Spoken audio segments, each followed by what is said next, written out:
The wail of the train whistle pierced the still morning air, echoing across the dusty streets of Silver Creek, as Tabitha Monroe clutched her handkerchief tightly in her trembling hands.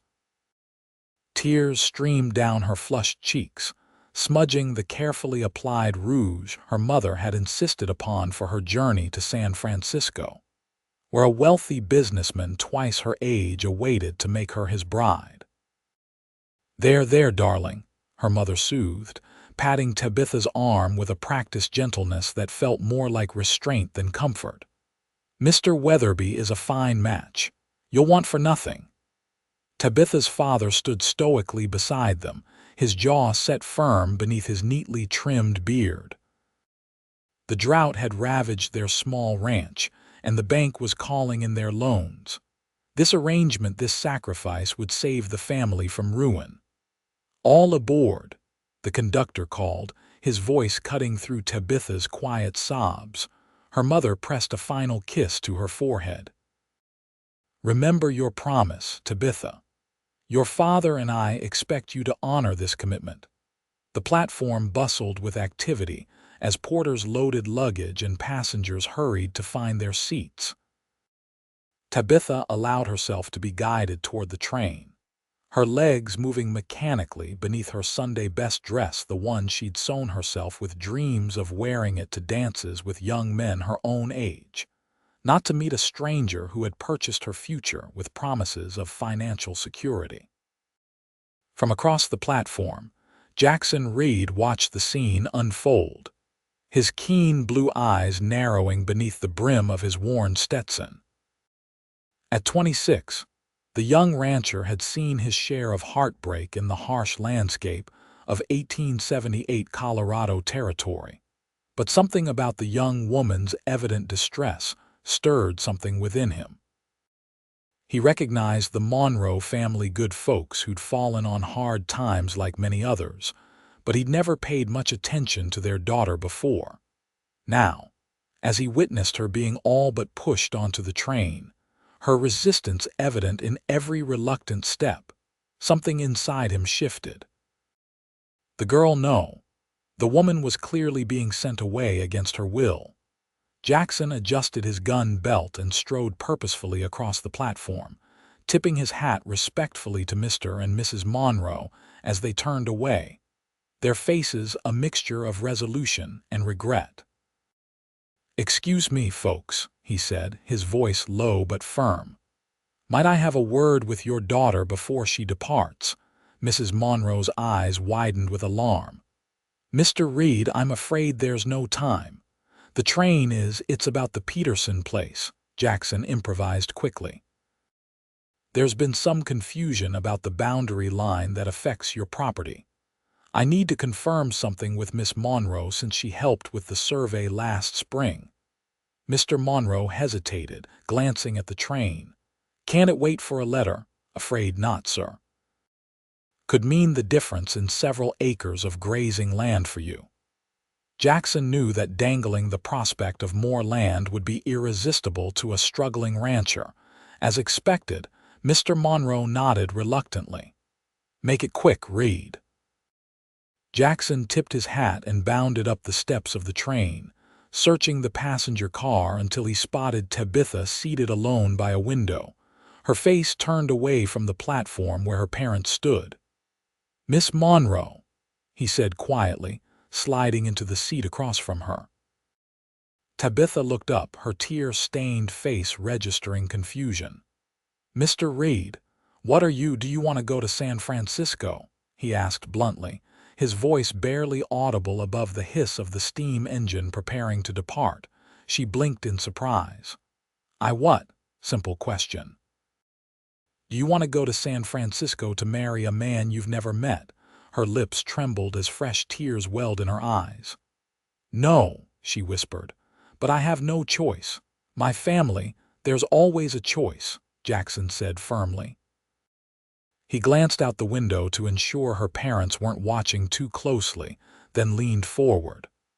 "I have a proposition for you. It's risky, and I can't promise anything except that you won't be forced to marry someone you don't want to.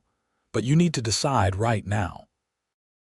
The train whistle blew again, a final warning. Tabitha looked at him, really looked at him for perhaps the first time.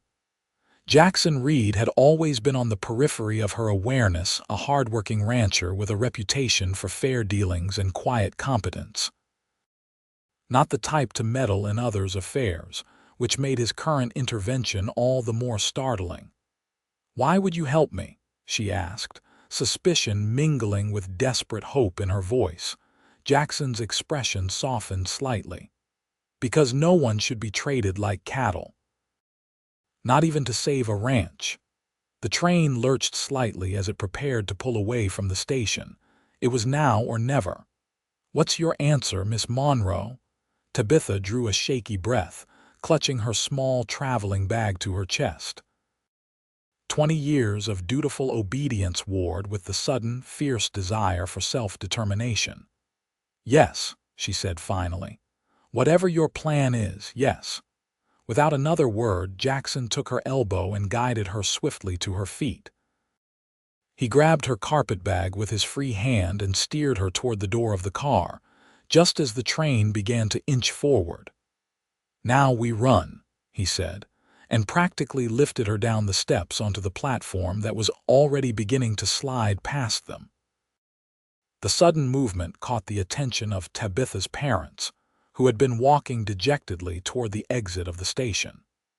Mrs. Monroe's scream pierced the air as Jackson pulled Tabitha by the hand, running alongside the accelerating train until they reached the end of the platform. "This way," he urged, leading her quickly around the back of the station building where his horse, a sturdy chestnut gelding, was tethered beside a loaded pack horse. Behind them, the commotion grew as Mr. Monroe's angry shouts joined his wife's distress. "Raid! What the devil do you think you're doing?" Jackson helped Tabitha mount his horse before swinging up behind her. "Hold tight," he murmured, reaching around her to grasp the reins. "Stop them, Mr." Monroe's voice carried across the station yard, as several onlookers turned to watch the unfolding drama. But Jackson had already kicked his horse into motion, the pack horse following obediently on its lead rope as they galloped down the main street of Silver Creek and toward the open countryside beyond. Tabitha clung to the saddle horn, her heart pounding wildly in her chest as the wind whipped away the last of her tears. Behind them, she could hear the fading sounds of pursuit, but Jackson's confident handling of his mount soon put distance between them and any potential followers. They rode hard for nearly an hour, following a creek bed that wound through the foothills east of town. Only when they reached a small clearing sheltered by cottonwood trees did Jackson finally slow their pace. "We should be safe to rest here a moment," he said, sliding from the saddle and reaching up to help Tabitha down. Her legs nearly buckled as her feet touched the ground, partly from the unaccustomed ride and partly from the enormity of what she had just done. Jackson steadied her with a firm hand on her elbow. "Are you all right?" he asked, studying her face with genuine concern. Tabitha stared back at him, suddenly acutely aware of her disheveled appearance and the recklessness of her decision. She had just run away with a man she barely knew, abandoning her family and her duty. The realization sent a fresh wave of panic through her. "What have I done?" she whispered, her voice catching. "My parents will be furious," Jackson finished for her, his tone matter of fact. "But they'll recover, especially when they understand you weren't kidnapped." "Wasn't I?" The question slipped out before she could stop it. Jackson's expression remained steady, though a flicker of something hurt perhaps crossed his features. "No, Miss Monroe, you made a choice. I merely provided an opportunity." He gestured to a fallen log. "Sit, catch your breath. We need to talk about what happens next." Tabitha sank onto the log, arranging her skirts around her as best she could. The action, so proper and ladylike, struck her as absurdly incongruous with her current situation. Jackson tethered the horses where they could drink from the creek. then removed his hat and ran a hand through his dark hair before sitting down a respectful distance from her. "I owe you an explanation," he began. "Yes, you certainly do," she agreed, finding a small measure of composure. "Why did you do this?" "Why me?" Jackson considered his words carefully. "I've seen what happens to women forced into marriages they don't want." "My own sister," he broke off, his jaw tightening. "It doesn't end well, not for anyone involved. Your sister married off to a cattle baron in Wyoming 3 years ago. Man twice her age like your Mr. Weatherby. He wanted a young wife to give him sons." Jackson's voice grew hard. "She died in childbirth last winter. The baby, too." "I'm sorry," Tabitha said softly, understanding dawning, "but that doesn't explain why you would risk so much for me specifically." Jackson looked away, his gaze following the path of the creek. "I've watched you at church socials, town meetings. You're kind, patient with the children, strong in your own way." He met her eyes again. "You deserve better than being sold to secure your father's debts." Tabitha felt warmth creep into her cheeks at his assessment. "Even if that's true, what am I to do now?" "I can't go home, but I have nowhere else to go and no means to support myself." "I've thought about that," Jackson said. "I have a small cabin on my property where my foreman used to live before he married and moved to town. It's simple but sound. You can stay there while you figure out your next steps. Alone, on your ranch." Tabitha's eyes widened. "That would ruin my reputation entirely." "Not if you work for me, properly contracted as a housekeeper," Jackson countered. "My sister-in-law, Martha, lives on the neighboring property with my brother. She'll vouch for your position and your character." Tabitha considered this. The arrangement would be unusual but not unheard of. Still, her parents would never accept it. "My father will come looking for me," she said. "He might even bring the sheriff." "Probably," Jackson agreed. "But you're of age, Miss Monroe. 20, aren't you?" She nodded. "Then legally, you can make your own decisions. Your father can't force you to go to San Francisco if you don't want to." "But the arrangement with Mr. Weatherby is between your father and Weatherby. You didn't sign anything, did you?" "No, but then it's not binding on you." Jackson's tone was decisive. "It won't be easy. Your parents will be hurt and angry. The town will talk, but you'll be free to choose your own path." Tabitha took a deep breath, trying to process everything. The events of the morning seemed almost dreamlike in their swift progression from despair to this wild escape. "Why would you offer me work, shelter? You hardly know me." Jackson's expression softened. "Because everyone deserves a chance to make their own way. I had mine when my uncle left me his ranch. Now you should have yours." It wasn't the whole truth, Tabitha could sense that, but it was enough for now. She straightened her shoulders and nodded slowly. "All right, Mr. Reed. I accept your offer, at least until I can determine a more permanent solution." Relief flickered across his face. "Good, and please call me Jackson. Then you must call me Tabitha." He nodded and rose to his feet, extending his hand to help her up. "We should keep moving. My ranch is another 2 hours' ride from here." As they mounted up again, Tabitha couldn't help wondering what awaited her at the end of this journey. She had exchanged a future of financial security for complete uncertainty, placing her trust in a man she barely knew. But as they rode side by side now, Jackson having switched her to the pack horse, which carried a lighter load, she felt something she hadn't experienced in months. Hope. The sun climbed higher in the sky as they rode across the rolling landscape of the Colorado Territory. Tabitha had grown up in this region, but seeing it from horseback rather than from the confines of a wagon or the windows of her family's modest home gave her a new appreciation for its wild beauty.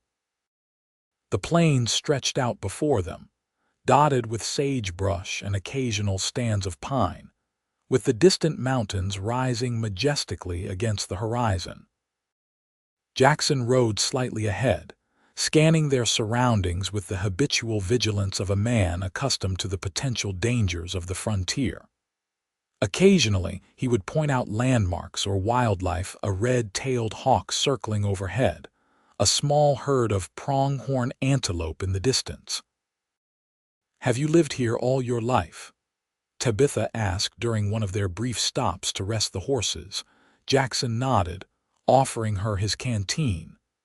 "Born in a cabin not 10 miles from where my ranch stands now. My pa came west after the Mexican War, met my mother who was already here with her family." "And your brother you mentioned, is he your only sibling? Besides your sister who?" She trailed off delicately. "James is my older brother by 4 years. There was another brother between us, but he died of fever when he was just a boy." Jackson took back the canteen, his fingers brushing hers momentarily. "What about you? Any brothers or sisters?" Tabitha shook her head. "No, just me. My mother lost 2 babies before I was born. I think that's part of why they're so overprotective of me." "Protective enough to send you to marry a stranger?" The question held no judgment, just curiosity. "They truly believe it's for the best," Tabitha said softly. "The drought has been hard on everyone, but especially small ranchers like my father, Mr. Weatherby's offer seemed like salvation to them, security for me, and enough money to save the ranch." Jackson's expression darkened. "Weatherby's been buying up struggling ranches all over the territory. Your father's wouldn't be the first." "What do you mean?" "I mean the man has a pattern. He finds families in trouble, offers them what seems like a generous deal tied to marrying their daughters, then somehow the families end up losing their land anyway." Tabitha stared at him. "Are you certain?" "Certain enough that I've been gathering evidence against him. That's why I was in town today meeting with a lawyer who's helping build a case." Jackson mounted his horse again. "We should keep moving." They rode in silence for a while, Tabitha turning over this new information in her mind. If what Jackson said was true, then her sacrifice might have been for nothing anyway.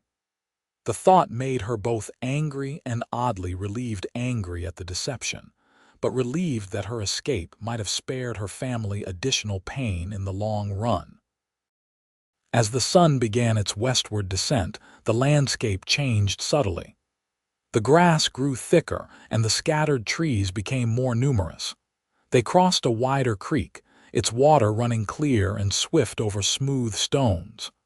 "My property begins just beyond that ridge," Jackson said, pointing ahead. "The main house and barns are about a mile further, near the base of those hills." They crested the ridge, and Tabitha caught her breath at the vista before her. The Reed Ranch spread out across a verdant valley, nestled against the foothills of the distant mountains. A substantial log house with a wide porch stood near a cluster of well-maintained outbuildings. Fenced pastures contained cattle and horses, and in the distance, she could see the golden glow of wheat fields ready for harvest. "It's beautiful," she said sincerely. Jackson's expression warmed with evident pride. "My uncle built it up from nothing. When he died without children of his own, he left it to me and James to run together. James chose to build his own place on the eastern section, but we worked the land cooperatively." They rode down into the valley, following a well-worn track that eventually widened into a proper dirt road leading to the main house. As they approached, Tabitha noticed the small cabin Jackson had mentioned, situated about 100 yards from the main residence, close enough for convenience but far enough for privacy. A tall man emerged from one of the barns as they rode into the yard, raising a hand in greeting. His resemblance to Jackson was unmistakable, though his hair was lighter and his build somewhat heavier. "That's Thomas, my foreman," Jackson explained. "Not my brother," he added with a slight smile, seeming to read her thoughts. Thomas approached as they dismounted, his curious gaze taking in Tabitha's fine dress and evident fatigue. "Everything all right, boss?" he asked, his tone respectful but concerned. "Just fine, Thomas," Jackson replied easily. "This is Miss Monroe. She'll be taking over as housekeeper, staying in the old foreman's cabin." If Thomas was surprised by this announcement, he hid it well. "Madam," he said, touching the brim of his hat, "need help with your things?" "Thank you, but I have very little," Tabitha admitted, gesturing to her small carpet bag. Jackson handed the reins of both horses to Thomas. "Get these two cooled down and fed, would you? I'll show Miss Monroe to the cabin." As Thomas led the horses away, Jackson guided Tabitha toward the small structure she had noticed earlier. Up close, it proved to be a well-built cabin with a stone foundation and sturdy log walls. A small porch sheltered the front door, and windows on either side were covered with oiled paper rather than glass, less expensive, but still effective at letting in light while keeping out the elements. "It's not fancy," Jackson said, pushing open the door, "but it's clean and sound." Tabitha stepped inside, taking in the simple interior. A stone fireplace dominated one wall, with a small cooking area beside it. A rough-hewn table with two chairs stood in the center of the main room. Through an open doorway, she could see a small bedroom containing a narrow bed with a straw mattress covered by a faded quilt. A chest for clothing and a washstand completed the furnishings. "The pump outside brings up good water," Jackson explained. "Outhouse is around back. I'll have Thomas bring over some firewood and supplies to get you started."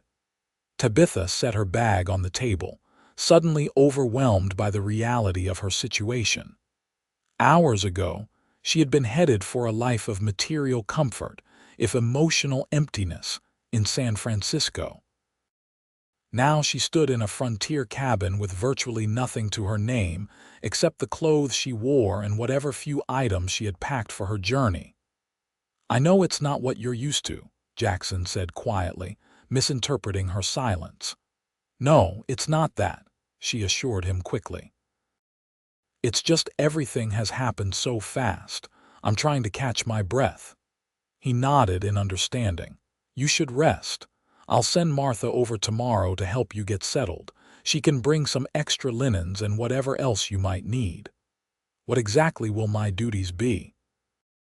Tabitha asked, realizing she didn't know the specifics of her new position. "The main house needs regular cleaning, cooking for me, and sometimes the hands, laundry, that sort of thing," Jackson explained. "Nothing you can't handle, I expect. We can discuss fair wages tomorrow when you're rested." Tabitha nodded, grateful for his consideration. "Thank you, Mr. Red Jackson. I don't know how I can ever repay you for what you've done today." His blue eyes held her steadily. "You don't need to repay me. Just make the most of your chance to choose your own path." He moved toward the door. "I'll leave you to settle in. Thomas will bring those supplies shortly." After he left, Tabitha sank onto one of the wooden chairs, the events of the day finally catching up with her. She was exhausted, exhilarated, and terrified all at once. What would her parents be doing now? Had they telegraphed Mr. Weatherby to explain her disappearance? Would the sheriff come looking for her here? And what of Jackson Reed? His kindness seemed genuine, but she hardly knew him. Was she foolish to trust him so completely? Tabitha opened her carpet bag and removed the few items she had packed: a nightgown, a change of clothes, her hairbrush, a small Bible, and the locket containing miniature portraits of her parents. She had packed light for the train journey, expecting to acquire a new wardrobe befitting her position as Mrs. Weatherby upon reaching San Francisco. Now those meager possessions represented her entire worldly goods. The realization should have been devastating, but instead, Tabitha felt a curious lightness. For the first time in her adult life, she was answerable only to herself. A knock at the door interrupted her thoughts. Thomas stood outside with an armload of firewood and a basket covered with a checkered cloth. "Mr. Reed asked me to bring these over," he said, setting the wood in a box beside the fireplace. "The basket's got some bread, cold chicken, preserves and such, coffee and tea too." "That's very kind, thank you," Tabitha said. Thomas hesitated, seeming about to say something else, then apparently thought better of it. He touched his hat respectfully and turned to go. "Wait," Tabitha called after him. Is there something you wanted to ask me?" The foreman looked uncomfortable but turned back. "Not my place to pry, madam. But you're wondering why I'm here," she guessed. He nodded slowly. "Mr. Reed's a good man, best I've ever worked for. Just never known him to bring home a lady before, especially not one dressed for traveling." Tabitha appreciated his loyalty to his employer. "Mr. Reed helped me out of a difficult situation today," she said carefully. "He offered me this position so I would have time to decide my next steps. That's all." Thomas seemed to assess her words, then nodded again. "Fair enough. If you need anything else, main house is just yonder." After he left, Tabitha explored the basket, grateful for the food. She hadn't eaten since breakfast, and the simple fare tasted better than any fancy meal she could remember. As twilight deepened into night, she lit the oil lamp Thomas had thoughtfully included and prepared for bed, washing as best she could with the limited facilities. The straw mattress was lumpy compared to her bed at home, but fatigue made it seem comfortable enough. As she drifted toward sleep, Tabitha's last conscious thought was that she had never before slept in a house alone. The realization was both frightening and strangely empowering. Morning came with the crowing of a distant rooster and the gentle lowing of cattle. Tabitha woke disoriented, momentarily confused by the unfamiliar surroundings until the events of the previous day came rushing back. She dressed quickly in her one change of clothes, a simple blue calico dress that had been packed for the long train journey, and set about making herself presentable. The morning air was crisp when she stepped outside, the sun just beginning to warm the dew-covered grass. The ranch was already alive with activity men moving between the barns and corrals, the distant sound of hammering coming from somewhere beyond the main house. Tabitha took a moment to truly look at her new surroundings in the clear light of day. The Reed Ranch was larger and more prosperous than she had realized in the fading light of yesterday. The main house was a substantial two-story structure built of squared logs with a proper shingled roof and glass windows. The barns and outbuildings were well maintained, the fences sturdy, everything speaking of careful management and hard work. A woman's voice called her name, and Tabitha turned to see a pleasant-faced woman in her early 30s approaching from the direction of the main road. She wore a practical riding skirt and carried a large basket over one arm. "You must be Tabitha," the woman said warmly as she drew near. "I'm Martha Reed, Jackson's sister-in-law. He rode over at dawn to tell us about you." "It's a pleasure to meet you, Mrs. Reed," Tabitha replied, grateful for the friendly face. "Martha, please," the older woman insisted. "I've brought some things to help you get settled. May I come in?" Inside, Martha efficiently unpacked her basket, producing linens, a few cooking implements, some basic foodstuffs, and to Tabitha's immense relief, 2 serviceable work dresses that appeared close to her size. "They're some of mine from before the children came along," Martha explained. "I've taken them in a bit for you. You're slimmer than I was even then." "That's very kind of you," Tabitha said sincerely. "I left home with very little." Martha's expression grew serious. "Jackson explained some of what happened. He said your parents were sending you to marry a man you'd never met." "Mr. Weatherby in San Francisco," Tabitha confirmed. "He's a business associate of my father's, or so I thought. Jackson says he has a history of making such arrangements." Martha nodded grimly. He's right about that. Weatherby approached at least 2 families in these parts last year with similar offers. One accepted the Hendersons. Their daughter Emily left for San Francisco in April. We've heard nothing since, though her mother received one very formal letter saying she was settling in nicely as Mrs. Weatherby. A chill ran through Tabitha, and the family that refused lost their ranch anyway, but at least they stayed together. They headed to Oregon to start over. Martha began helping Tabitha make up the bed with the fresh linens she'd brought. Jackson's been trying to prove Weatherby's operating some kind of land scheme, but the man's careful. Keeps everything legal on paper. You think my parents knew about his reputation? Martha considered this. Hard to say. People hear what they want to hear sometimes, especially when they're desperate. She smoothed the quilt over the bed. Jackson said your father's ranch is struggling. 3 years of drought, Tabitha confirmed, and the bank loan coming due. Times are hard for small operators, Martha agreed. James and Jackson are fortunate their uncle left them a solid operation with no debts, and they've built on that foundation wisely.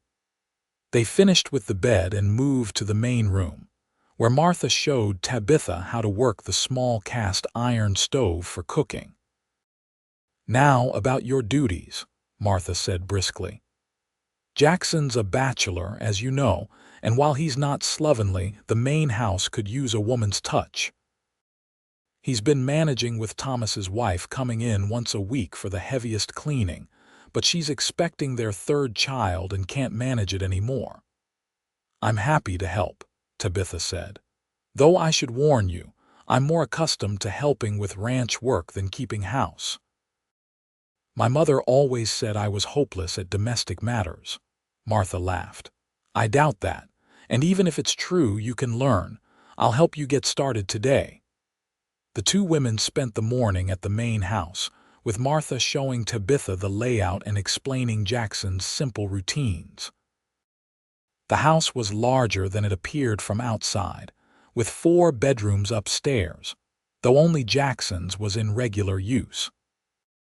Downstairs consisted of a spacious kitchen with an adjoining pantry, a dining room, and a comfortable sitting room with a stone fireplace and bookshelves filled with an impressive collection of volumes.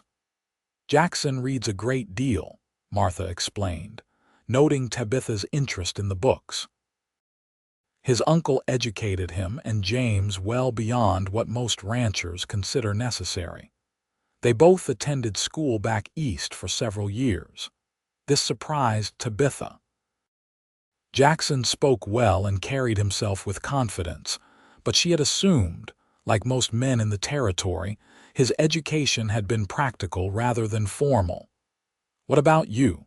Martha asked as they prepared a simple midday meal in the kitchen. Jackson mentioned you're 20.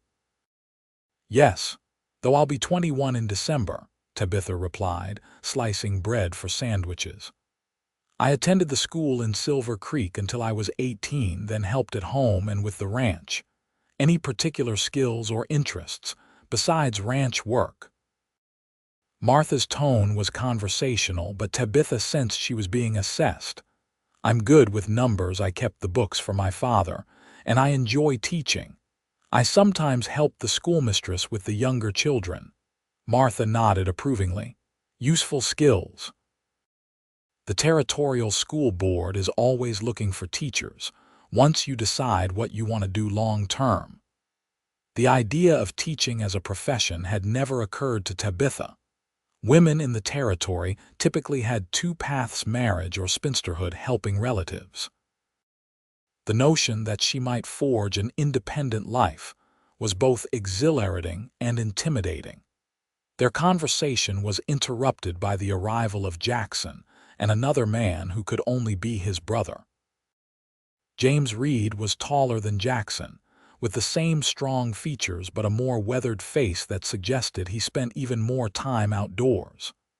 So you're the girl Jack rescued, James said after introductions were made, his tone friendly but assessing. Caused quite a stir in town from what I hear. James, Martha chided gently. It's all right, Tabitha assured her. I imagine everyone is talking about it. Jackson hung his hat on a peg by the door. Sheriff Daniels paid me a visit this morning at the South Pasture. Your father filed a complaint. Tabitha's heart sank. What kind of complaint?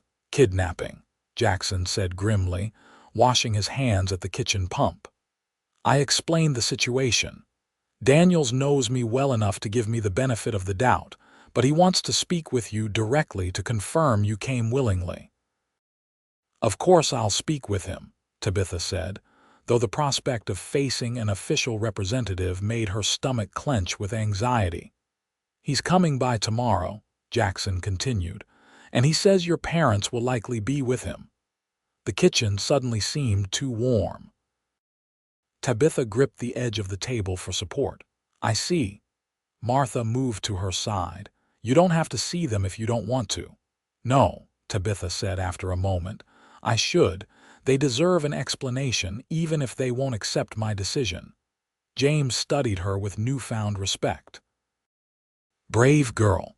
Daniels is fair. He won't let your father force you to go if you don't want to. The four of them sat down to the simple meal Martha and Tabitha had prepared. The conversation deliberately turned to lighter topics: the progress of the harvest, news of Martha and James's children, who were visiting their maternal grandparents for the week, the upcoming territorial fair in Denver. After the meal, James and Martha took their leave, with Martha promising to return in a few days to check on Tabitha's progress. Left alone with Jackson, Tabitha felt a curious mixture of comfort and nervousness. Despite the extraordinary circumstances of their association, there was something about his steady presence that put her at ease. You've made a good impression on Martha, Jackson observed as they cleared the table together. She's not easily won over. She's been very kind, Tabitha replied. And helpful. I feel more prepared for my duties now. Jackson nodded. About those duties, I want to make sure you understand that this arrangement is temporary, just until you decide what you want to do next. You're not obligated to stay here. I understand, Tabitha said, and I appreciate that. But for now, I'm grateful for the position and the shelter. Good. He seemed relieved. We should discuss your wages. I can offer $20 a month plus room and board. It's what I paid Thomas's wife, though she only came once a week. The amount was generous, more than Tabitha had expected. That's more than fair, she said. Though I'm not sure I'm worth that much yet. I warned Martha that housekeeping isn't my strongest skill. A hint of a smile touched Jackson's lips. You'll learn. And if you're good with books, as Martha mentioned, I might have some additional work for you. The ranch accounts could use organizing. They settled into an oddly comfortable routine over the next few days. Tabitha rose early each morning to prepare breakfast in the main house before Jackson and his men headed out to work. She spent her days cleaning, cooking, and gradually learning the rhythms of the ranch. In the evenings, she would return to her cabin, tired but with a growing sense of accomplishment. Jackson proved to be a considerate employer, never criticizing her early mistakes and showing genuine appreciation for her efforts. They typically ate dinner together, their conversation growing more relaxed as they became better acquainted. Tabitha learned that Jackson had returned from school in Boston at 19, when his uncle fell ill, choosing to stay and help run the ranch rather than pursue further education. He spoke knowledgeably about literature, history, and current events, subscribing to newspapers from Denver, Chicago, and even New York. For his part, Jackson discovered that beneath Tabitha's initially timid exterior lay a quick mind and subtle wit. She might have been raised to be a dutiful daughter, but her natural intelligence and curiosity had never been fully suppressed. The day of the sheriff's visit arrived with clear skies and a cool breeze that hinted at the approaching autumn. Tabitha dressed carefully in one of the dresses Martha had altered for her, pinning her hair in a simple but neat style. She wanted to appear composed and rational when facing her parents and the sheriff. Jackson found her on the porch of the main house, nervously watching the road for approaching riders. "You don't have to do this," he reminded her gently. "I can speak to Daniels alone." Tabitha shook her head. "No, it's better to face this directly." "I just hope," she broke off, uncertain how to express her conflicted feelings. "Hope what?" Jackson prompted. "That they might understand even a little," she admitted. "That they'll see I couldn't go through with it, not because I don't love them or appreciate their sacrifices, but because I need to make my own choices." Jackson nodded, his expression sympathetic. Parents sometimes forget their children grow into people with minds of their own. A cloud of dust on the road announced the approach of riders. Tabitha straightened her shoulders and took a deep breath. Jackson moved to stand beside her, a reassuring presence without being too familiar. Sheriff Daniels rode at the front of the small party, a tall man with a graying mustache and the weathered face of someone who had spent decades in the harsh western sun. Behind him came Tabitha's parents, her father's face set in a rigid mask of anger, her mother's pinched with worry and something that might have been shame. The fourth rider, to Tabitha's shock, was a portly, well-dressed man in his 50s whom she had never seen before but immediately recognized from descriptions. Mr. Weatherby himself. "Oh no," she whispered, her newfound courage faltering. "I didn't expect. Stay strong," Jackson murmured. "Remember, they can't force you to go anywhere." The riders dismounted in the yard, tethering their horses to the hitching post. Sheriff Daniels approached first, touching the brim of his hat respectfully. "Miss Monroe, Mr. Reed," he greeted them. "I believe you know why we're here." "Yes, Sheriff," Tabitha replied, finding her voice steadier than she expected. "I understand my father has concerns about my departure from Silver Creek." "That's putting it mildly," Mr. Monroe interjected, stepping forward with barely contained fury. "This man abducted my daughter from a train bound for San Francisco where her fiancé was waiting." "Is that true, Miss Monroe?" Sheriff Daniels asked calmly. "Were you taken against your will?" "No, Sheriff," Tabitha said firmly. "Mr. Reed offered me an alternative to a marriage I did not want, and I chose to accept his help. I came with him willingly." Her father's face reddened. "You're confused, Tabitha. This man has filled your head with nonsense." "I'm not confused, Father," she countered, meeting his gaze directly. "I was afraid to defy you before, but I never wanted to marry Mr. Weatherby. I never even met him until today." The man in question stepped forward, his expression a carefully constructed mask of concern. "My dear Miss Monroe, I understand your apprehension. Any young lady would be nervous about marriage, especially to someone you know only through correspondence. But I assure you, my intentions are honorable. Your parents and I arranged this match with your best interests at heart."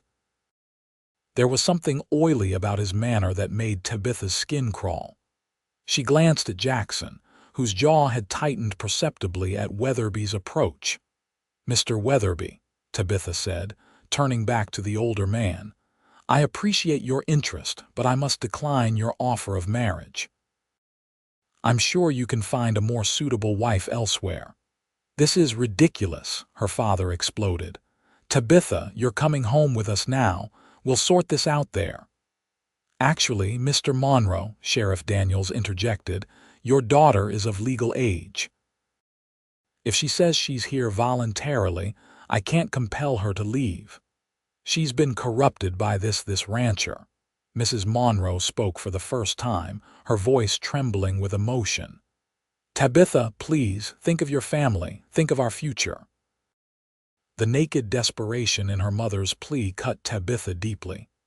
"Mother, I am thinking of the future, but I can't sacrifice my entire life, even for you and Father. So you'll let the bank take our ranch?" her father demanded. "Let everything we've built be lost?" Before Tabitha could respond, Jackson stepped forward. "Mr. Monroe, I'm prepared to offer you a loan to cover your bank debt. Fair terms, reasonable interest, secured by your property but with no risk of foreclosure if you need more time to repay." The offer stunned everyone into momentary silence. Tabitha turned to Jackson in astonishment while Weatherby's face darkened with barely concealed anger. "You do that?" Tabitha whispered. Jackson nodded slightly, his eyes never leaving Mr. Monroe's face. "I would. Not to buy your decision, but to remove that pressure from the equation." Mr. Monroe looked suspicious. "Why would you do such a thing? What do you gain?" "The satisfaction of keeping a good family on their land," Jackson replied evenly, "and preventing others from exploiting their difficulties." His gaze shifted meaningfully to Weatherby, who had composed himself but whose eyes glittered with cold fury. "I don't know what you're implying, Reed," Weatherby said stiffly, "but my arrangement with the Monroes was perfectly legitimate, a business transaction beneficial to all parties." "Including the part where you eventually acquire their ranch anyway, just like the Peterson place and the old Hamilton property." Jackson's tone was conversational, but his words landed like body blows. Weatherby's face reddened. "That's slander. Sheriff, I insist you put a stop to these unfounded accusations." Sheriff Daniels regarded Weatherby thoughtfully. "Funny thing, Mr. Weatherby. I've been looking into some complaints about land transfers in this territory. Seems there's a pattern of properties changing hands under unusual circumstances. Properties owned by families who arranged marriages with you." "This is absurd," Weatherby blustered. "I'm a respected businessman. In San Francisco, perhaps," the sheriff agreed mildly. "But here in Colorado, your reputation is increasingly questionable." He turned back to the Monroes. "Folks, I suggest you consider Mr. Reed's offer carefully. It sounds more straightforward than the arrangement you had with Mr. Weatherby." Mrs. Monroe looked confused, glancing between her husband and Weatherby with growing uncertainty. "Harold, what is he talking about? You said Mr. Weatherby's proposal was simple Tabitha's marriage in exchange for enough money to save the ranch." "That was our agreement, Mr. Monroe insisted, though his confidence seemed to be wavering. "Did you read the full contract, Mr. Monroe?" Jackson asked quietly. "The clauses about default provisions and contingencies." A flicker of doubt crossed Mr. Monroe's face. "My lawyer reviewed it." "Simmons?" Sheriff Daniels asked. When Monroe nodded, the sheriff sighed. "Simmons has been working with Weatherby on several deals. I wouldn't trust his review." Weatherby's composure finally cracked. "This is outrageous. I came here in good faith to retrieve my fiancée, and instead I'm subjected to these wild accusations." He turned to Tabitha with a smile that didn't reach his eyes. "My dear, surely you can see these people are trying to manipulate you. Come with me, and all will be well for your family." Tabitha felt a chill at his words, sensing the threat beneath the honeyed tone. "No, Mr. Weatherby. I will not marry you now or ever." "Then you've made your choice," Weatherby said coldly. He turned to Mr. Monroe. "Our agreement is void. You'll be hearing from my attorneys regarding the promissory note you signed."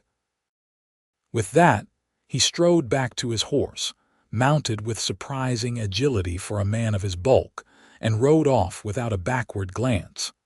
A heavy silence fell over the remaining group. Mr. Monroe looked shell-shocked, while Mrs. Monroe dabbed at her eyes with a handkerchief. "I think you folks have some talking to do," Sheriff Daniels said tactfully. "I'll wait by the gate. Mr. Monroe, Mrs. Monroe, when you're ready, I'll escort you back to town." He nodded to Jackson and Tabitha before walking toward his horse, giving the family some privacy. Left alone with her parents and Jackson, Tabitha felt the full weight of the situation. "I'm sorry it came to this," she said softly. "I never wanted to hurt you." Mrs. Monroe stepped forward hesitantly. "Did you really find the idea of marrying Mr. Weatherby so terrible, even to save our home?" "Yes, Mother," Tabitha answered honestly. "Not because I don't love you and Father, but because I couldn't bear the thought of being bound for life to a man I didn't love, especially one who," she glanced at Jackson, "who apparently had no intention of honoring the spirit of your agreement anyway." Jackson finished for her. Mr. Monroe's shoulders slumped. "If what you and the sheriff suggest is true, I've been a fool." "Not a fool," Tabitha said gently. "Just desperate to save what you've worked so hard to build." Her father looked at her with tired eyes. "And now we'll lose it anyway." "Not necessarily," Jackson interjected. "My offer stands. I'll loan you enough to clear your bank debt with fair terms for repayment." Mr. Monroe's pride warred visibly with practicality. "Why would you do this, after I accused you of kidnapping my daughter?"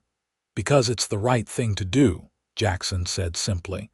"And because your daughter cares about you despite everything." Mrs. Monroe studied Jackson with new eyes. "And what do you expect in return?" Regarding Tabitha, "Nothing," Jackson said firmly. "Tabitha is free to make her own choices. She works for me now as my housekeeper, but she can leave that position whenever she wishes. The loan is separate from that arrangement." A long moment passed as the Monroes absorbed this. Finally, Mr. Monroe spoke, his voice gruff with suppressed emotion. "I'll consider your offer, Reed, but I need time to think." "Of course," Jackson agreed. "The offer remains open." Mrs.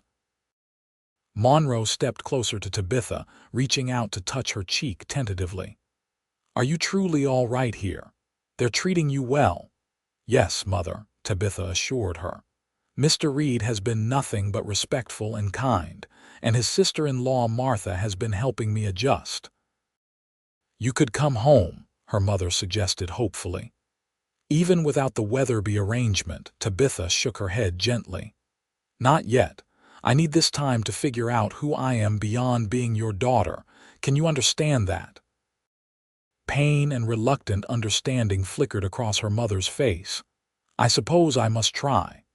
"Will you at least visit us?" her father asked, his anger giving way to a tentative acceptance. "Let us know how you're faring, of course," Tabitha promised, feeling a knot of tension ease in her chest. It wasn't forgiveness exactly, but it was a beginning. The Monroes took their leave shortly after, following Sheriff Daniels back toward town. Tabitha watched them go, a complex mixture of emotions swirling within her: relief, sadness, and a surprising sense of peace. "You handled that well," Jackson said quietly beside her. She turned to him, a question that had been burning in her mind finally finding voice. "Did you know Weatherby would be with them today?" Jackson shook his head. "No, but I'm not surprised he came. Men like him don't give up easily when their plans are thwarted." "Thank you for offering to help my parents," Tabitha said sincerely. "You didn't have to do that. I meant what I said. It's the right thing to do." Jackson hesitated, then added, "And I couldn't bear to see you torn between your freedom and your family's welfare." Something in his tone made Tabitha look at him more closely. The afternoon sun caught the angles of his face, highlighting the earnest concern in his eyes. For the first time, she allowed herself to acknowledge the growing warmth she felt in his presence, a warmth that went beyond gratitude. "You're a good man, Jackson Reed," she said softly. A slight flush colored his cheekbones. "I try to be." He cleared his throat. "We should head inside. I expect you could use a cup of tea after that ordeal." As they walked toward the house together, Tabitha felt as though something fundamental had shifted between them, subtle but undeniable, like the first hint of spring after a long winter. The weeks that followed brought significant changes to Tabitha's life at the Reed Ranch. With the confrontation with her parents and Weatherby behind her, she settled more comfortably into her role as housekeeper, gradually adding her own touches to the main house. Fresh wildflowers appeared on the dining table. Curtains that had been stored away were washed and hung at the windows, and the meals became more varied as she gained confidence in the kitchen. Jackson, for his part, seemed to spend more time at the house than before, often returning from the fields earlier in the day to work on ranch accounts at the dining table while Tabitha prepared dinner. Their conversations flowed more easily now, ranging from practical matters of ranch management to discussions of books they had both read and events happening in the wider world. As September gave way to October, the ranch bustled with harvest activities. Tabitha found herself drawn into the work beyond the house, helping to preserve vegetables from the kitchen garden, and even assisting with the apple harvest from the small orchard behind the barn.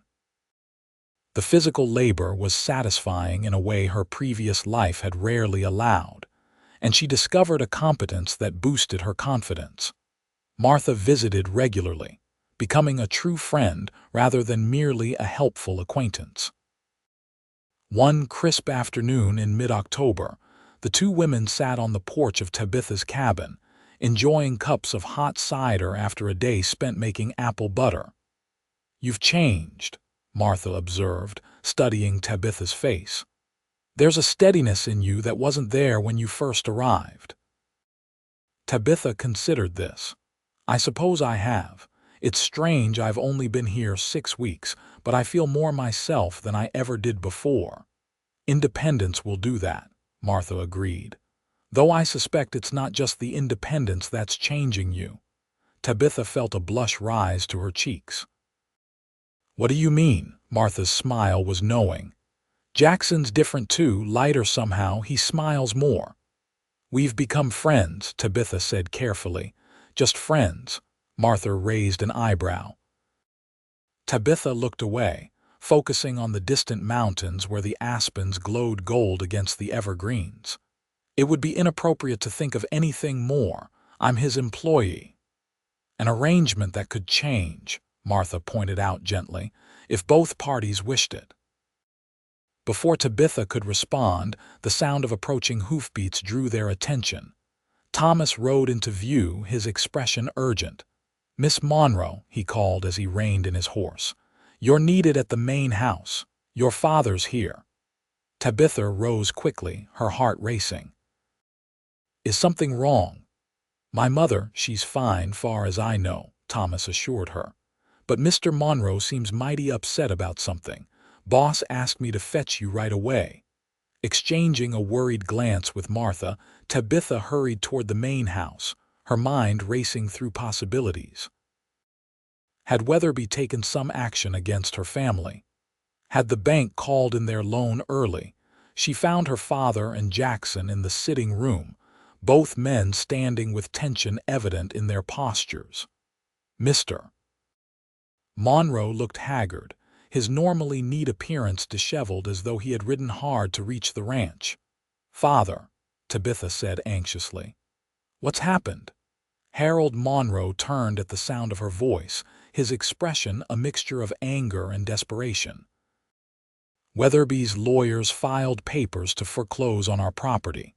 They claim I signed a promissory note giving him rights to the ranch if the marriage contract wasn't fulfilled." "But that's outrageous," Tabitha exclaimed. "You never agreed to that." "Apparently I did," her father said bitterly. "It was in the fine print of the contract that Simmons told me was standard and favorable to our interests." Jackson's face was grim. "It's a common tactic of Weatherby's. The contract appears straightforward, but contains clauses that essentially give him control regardless of the outcome." "Can't you fight it?" Tabitha asked. Her father shook his head wearily. "Simmons has suddenly left town, gone to Denver, they say." Without him to testify that he misrepresented the contract, it's my word against Weatherby's, and Weatherby has expensive lawyers. So you've come to accept my offer, Jackson surmised. Yes, Mr. Monroe admitted, his pride clearly wounded by the necessity. If it still stands. It does, Jackson confirmed, but we'll need to act quickly. When is the foreclosure hearing? Next Thursday, her father replied. 6 days from now. Jackson nodded decisively. I'll ride into town tomorrow to see my lawyer and the bank. We should be able to arrange everything in time. Relief washed over Mr. Monroe's face, followed quickly by a return of his earlier tension. There's something else, he said, glancing uncomfortably at Tabitha. Your mother wanted me to ask, that is, we were wondering, he broke off, seemingly unable to continue. What is it, father? Tabitha prompted gently. Her father drew himself up straighter. Weatherby's been spreading rumors in town about you and Reed here, suggesting that there's been impropriety. Tabitha felt her face flame with indignation. That's absurd. Mr. Reed has been nothing but a gentleman. I know that, her father said quickly. Or at least I believe you. But Weatherby's poisoning people's minds, trying to discredit both of you before the hearing. If Reed testifies against him, Weatherby wants to make sure no one believes him. Jackson's expression hardened. It's a typical move for a man like Weatherby. Attack the character of anyone who opposes him. Your mother is concerned, Mr. Monroe continued, addressing Tabitha. About your reputation. We think it might be best if you came home until this is resolved. Tabitha felt a surge of defiance. I won't be driven away by malicious gossip. It's not just gossip, her father argued. It's your future, Tabitha.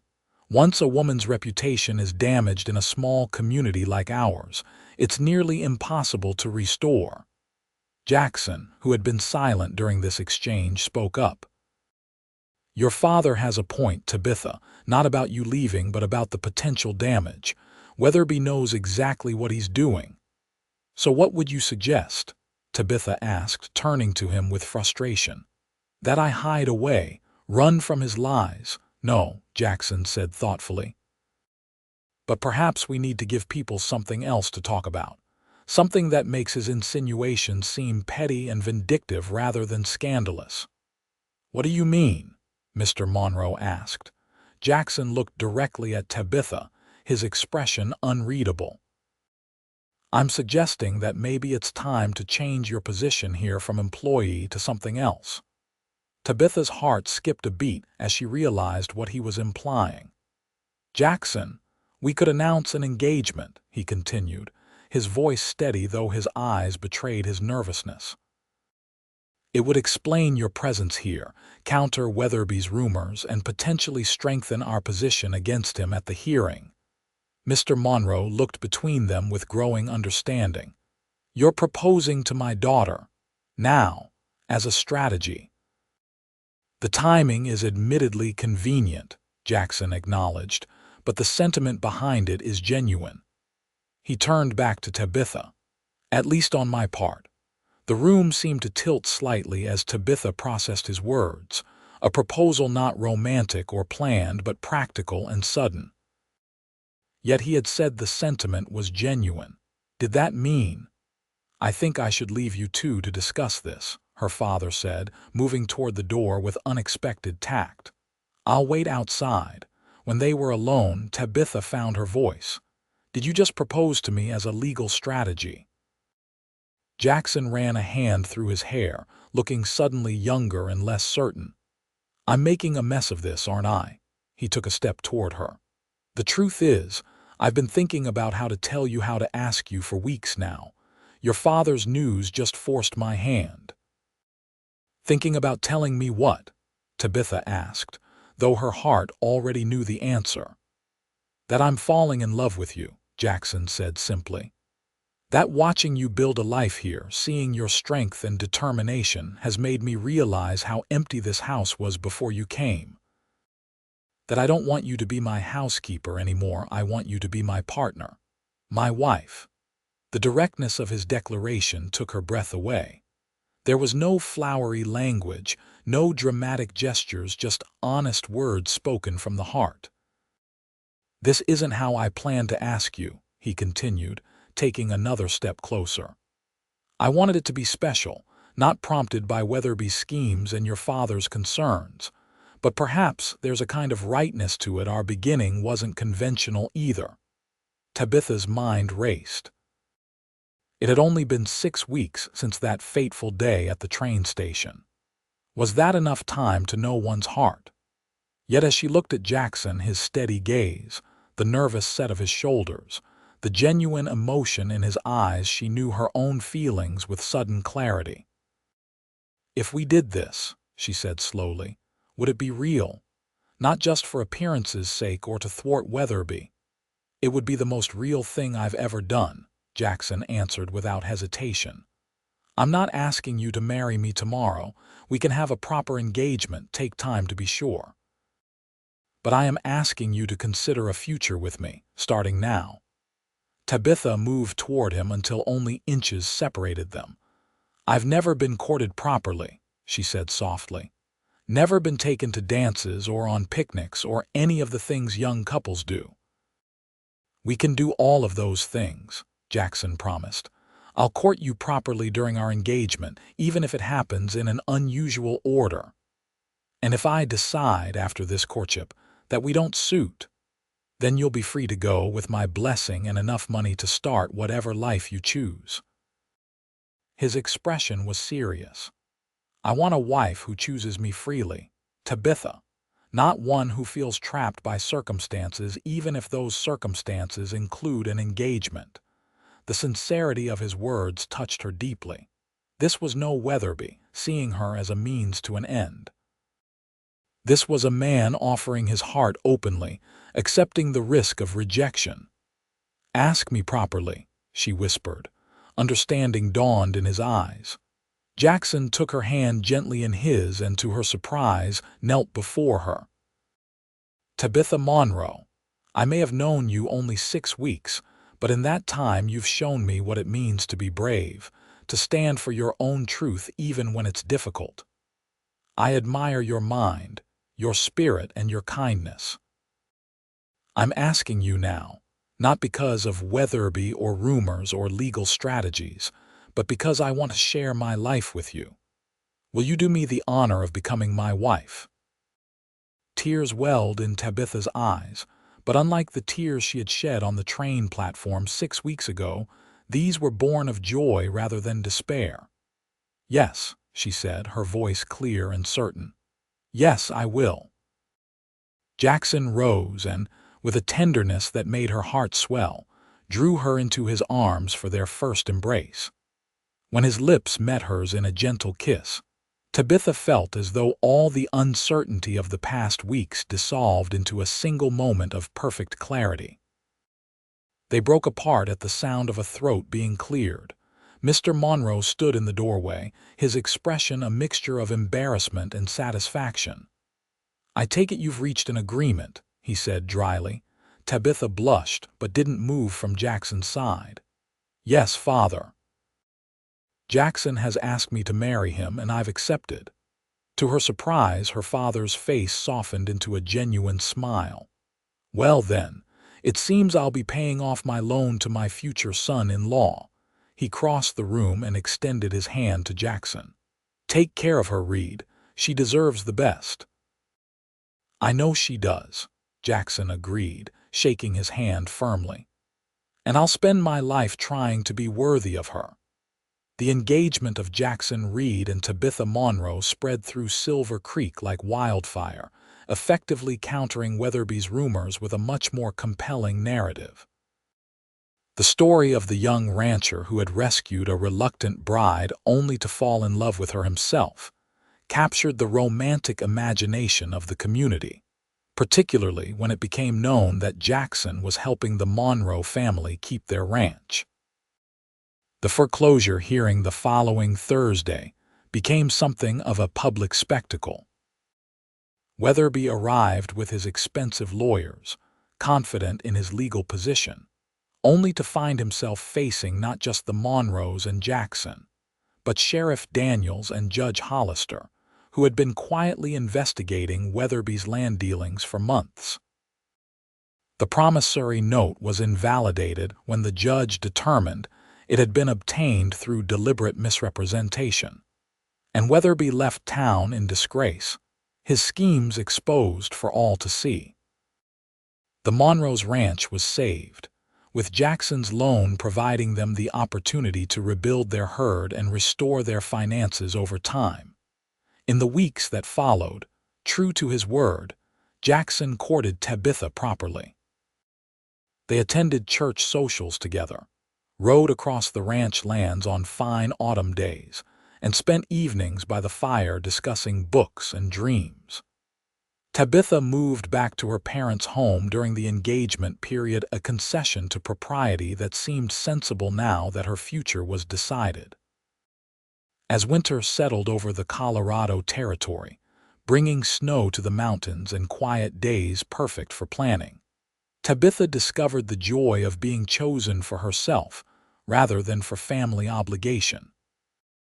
Jackson proved to be a thoughtful, attentive fiancé, eager to know her thoughts and respectful of her opinions about their future home and life together. They were married on a crisp December day, just after Tabitha's 21st birthday. The ceremony took place in the Silver Creek Church, filled with wildflowers Martha had somehow managed to find despite the season.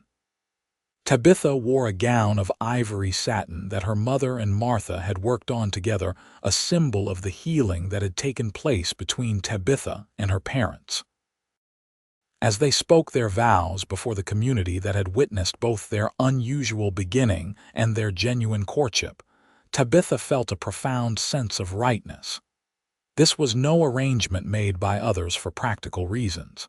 This was a choice made from love, freely given and received. The wedding celebration continued at the Reed Ranch, with tables set up in the barn cleared for dancing. Tabitha's father surprised everyone by giving a heartfelt toast, acknowledging that what had seemed like disaster had led to his daughter's true happiness. "Sometimes our children know better than we do what will bring them joy," he said, raising his glass to the newlyweds. "I'm grateful that my daughter had the courage to show me that truth." Later, as lanterns glowed golden in the winter twilight and fiddle music filled the air, Jackson led his bride onto the dance floor for their first dance as husband and wife. "Happy?" he asked softly, his arm secure around her waist as they moved to the music. Tabitha looked up at him, remembering the tears that had streaked her face that day at the train station, and marveling at how completely her life had changed since then. "More than I ever thought possible," she answered truthfully. "I was so afraid that day, afraid of being forced into a life I didn't choose. I never imagined that running from one future would lead me to something so much better." Jackson's eyes crinkled at the corners as he smiled down at her. "I'm glad I was at that station." "So am I," Tabitha agreed, resting her head against his shoulder as they continued to dance. "So am I." Spring came early to Colorado that year, bringing gentle rains instead of drought and new life to the land. On the Reed Ranch, the transformation was particularly evident. Tabitha had turned her considerable energy to creating gardens around the main house, planting vegetables for practical use, but also flowers for beauty, a luxury she had rarely indulged in during the hardscrabble years on her parents' struggling ranch. Jackson watched her flourish with quiet pride, marveling at how completely she had made the ranch her home. Their marriage had quickly grown from the initial attraction and mutual respect into a deep partnership that enhanced both their lives. He valued her practical mind and organizational skills in managing the ranch accounts, while she appreciated his steady support as she explored new interests and abilities.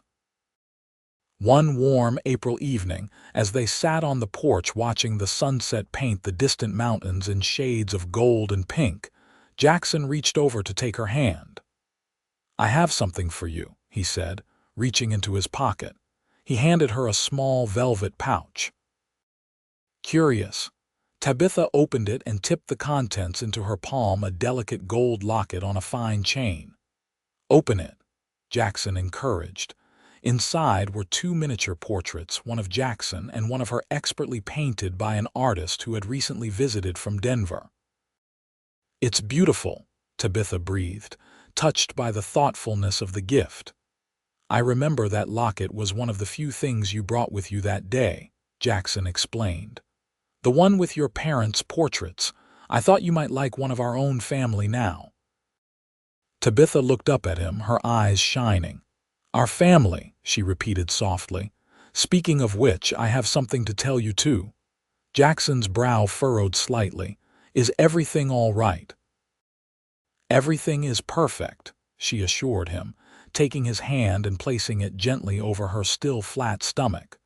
"But our family is going to be growing larger by Christmas." The wonder that spread across Jackson's face was everything Tabitha had hoped for. "A baby, you're certain?"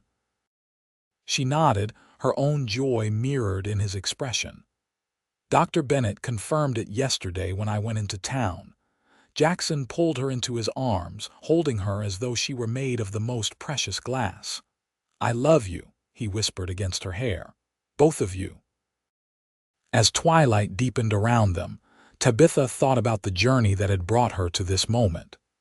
6 months ago, she had been put on a train in tears, headed toward a future that others had chosen for her. Jackson had pulled her off that train before it left the station, offering her a chance at freedom that had ultimately led to love. Now, as the first stars appeared in the darkening sky, she rested in the arms of the man she loved, carrying their child beneath her heart, surrounded by a home they had built together. It wasn't the life anyone had planned for her, it was infinitely better. "What are you thinking about?" Jackson asked, noticing her contemplative silence. Tabitha smiled up at him, her heart full. "I was thinking about how sometimes the things we fear most, like stepping off that train into uncertainty, turn out to be the best decisions we ever make." Jackson pressed a gentle kiss to her forehead. "I thank God every day that you were brave enough to make that choice. And I thank God you were there to help me make it," she replied softly. As night fell completely over the Colorado mountains, bringing with it a canopy of stars and the promise of tomorrow, Tabitha Monroe Reed knew with absolute certainty that she was exactly where she was meant to be, not because someone else had decided it for her, but because she had found the courage to choose it for herself.